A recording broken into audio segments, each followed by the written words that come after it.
Om Shanti. Good morning. आज प्यारे मीठे बाप दादा के दिव्य अवतरण का दिन है, मधुर मंगल मिलन का दिन है। हम सभी परमात्मा से मधुर मंगल मिलन करेंगे ही। हम पूरा दिन साइलेंस में रहेंगे और मधुबन में ही अनुभव करेंगे अपने आप को, जहाँ पर भी है फरिश्ते रूप में बाप दादा से मिलन मनाएंगे। आज बाबा का आने का दिन है, साइलेंस डे है। शांति से अपने अंदर शक्तियों का संचार करें, अनुभव करें। 20 मार्च 2023। मीठे बच्चे, सच्चे बाप के साथ सच्चा होकर रहो तो कदम कदम पर पद्मों की कमाई जमा हो जाएंगी। प्रश्न है, कौन सी प्राप्ति भगवान के सिवाय दूसरा कोई करा नहीं सकता है? उत्तर है, मनुष्यों को चाहना रहती है कि हमें शांति व सुख मिले। शांति मिलती है मुक्ति धाम में और सुख मिलता है जीवन मुक्ति में, माना सतयुग में।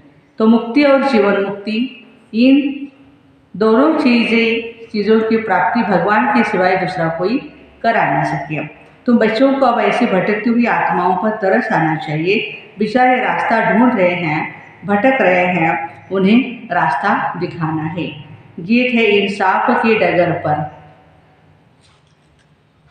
बच्चों दिखाओ चलकर। ओम शांति। यह गीत भी बच्चों के लिए है, क्योंकि सच्चाई पर, सच्चे बाबा के डायरेक्शन पर बच्चे ही चलते हैं। फिर कई तो अच्छी रीति चलते, कोई नहीं। जो चलेंगे वही ऊंच पद पाएंगे, नहीं चलेंगे तो ऊंच पद पा नहीं सकेंगे।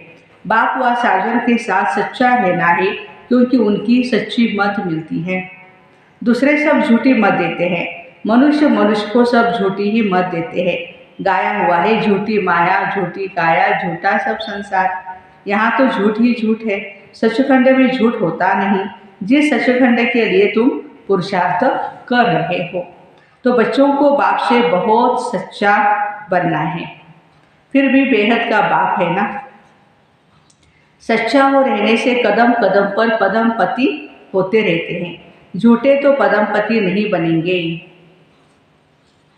तो बाबा के साथ झूठ बोलना भी बड़ा खराब है।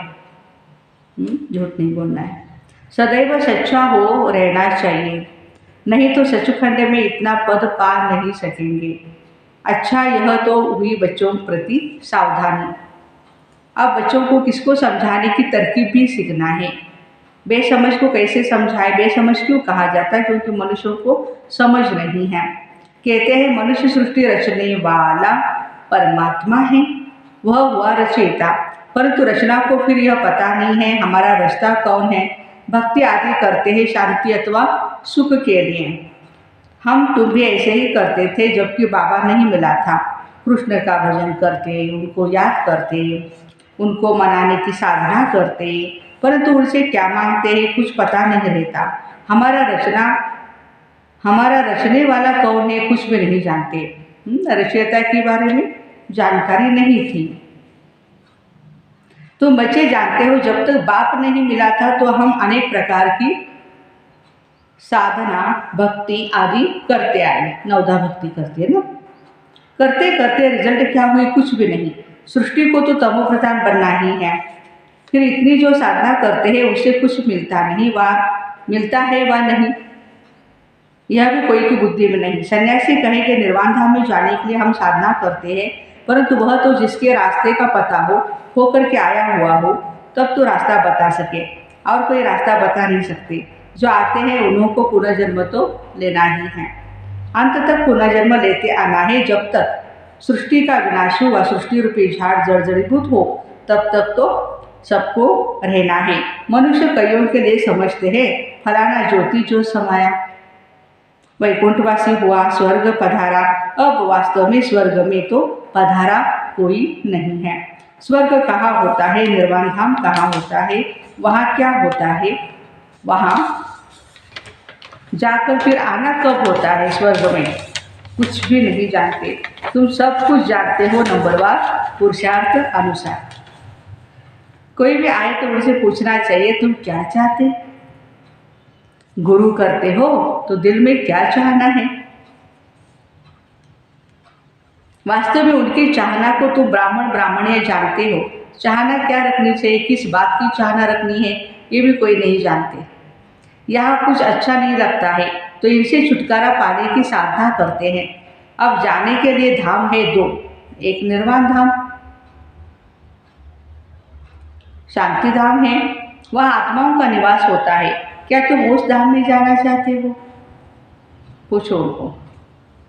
तुम बच्चों को तो तरस पड़ना चाहिए, बेचारे बहुत भटकते रहते हैं, रास्ते को कोई जानते नहीं ना।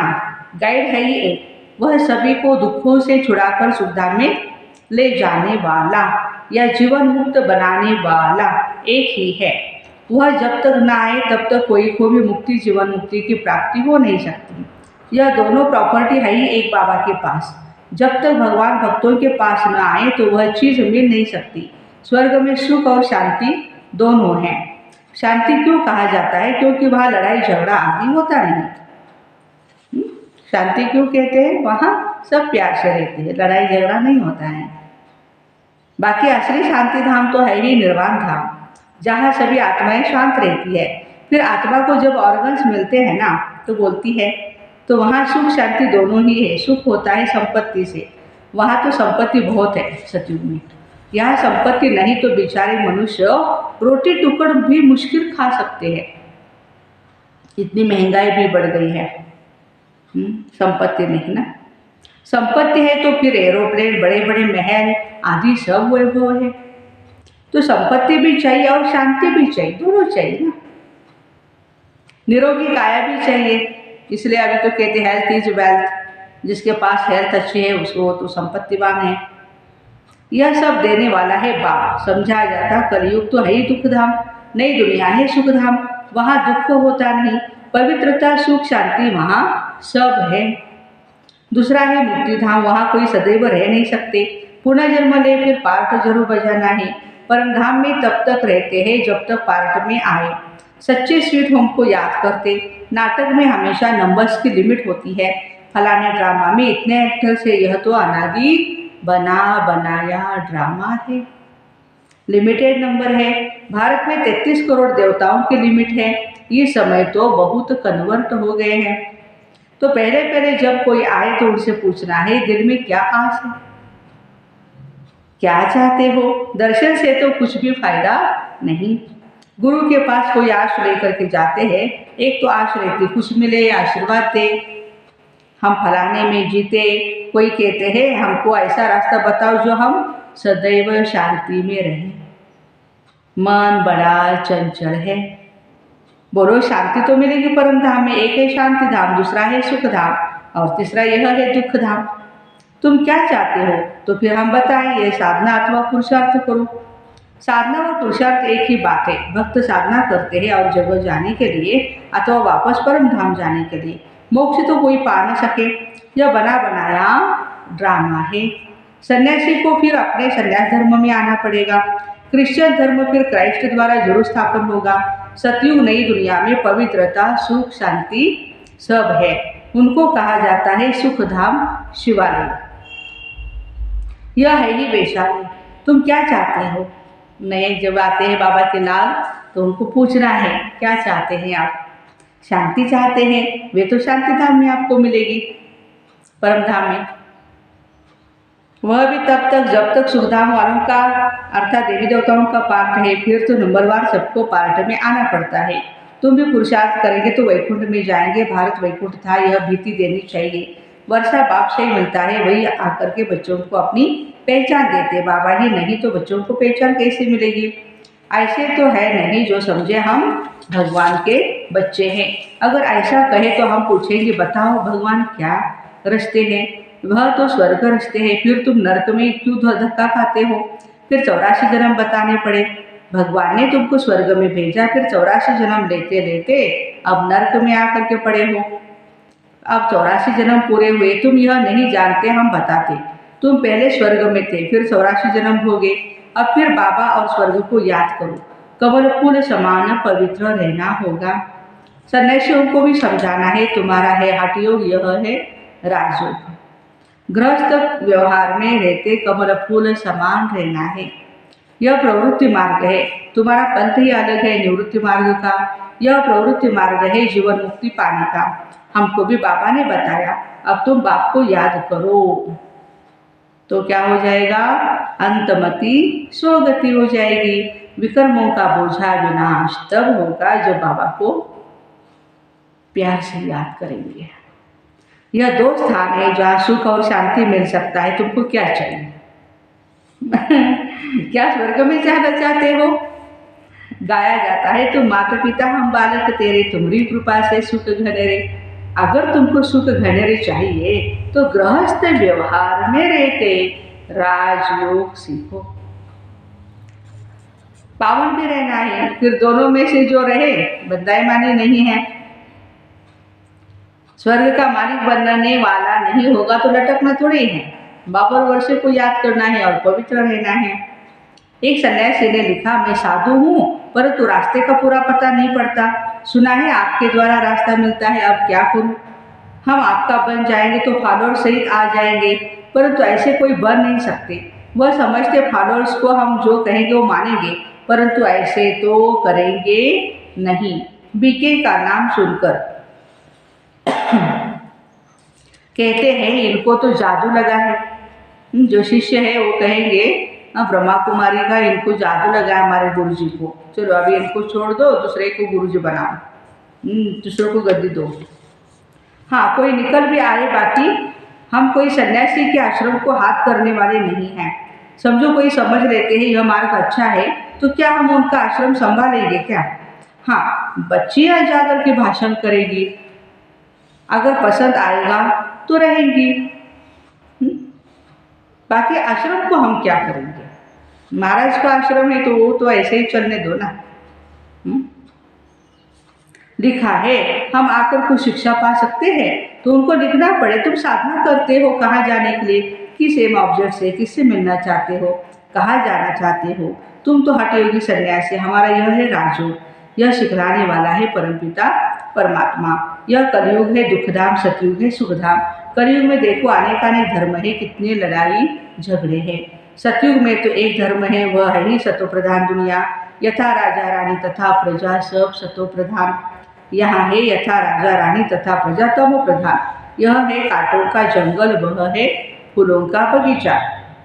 तो मार्ग है ही दो, हठ योग और राजयोग। यह राजयोग है स्वर्ग के लिए, राजाओं का राजा स्वर्ग में बनेंगे। स्वर्ग स्थापन करने वाला है परमात्मा, वही राजयोग सिखलाते। सन्यासी कहे हम सन्यास में ही रहे तो ज्ञान उठा न सके, गृहस्थ व्यवहार में रहना पड़े। यह एक लॉ है, जिसको छोड़ भागे हो उनका फिर कल्याण भी करना है। बाल बच्चों का भी कल्याण करना है। पहले तुम अच्छी रीति समझो, फिर चैरिटी बिगिंस एट होम।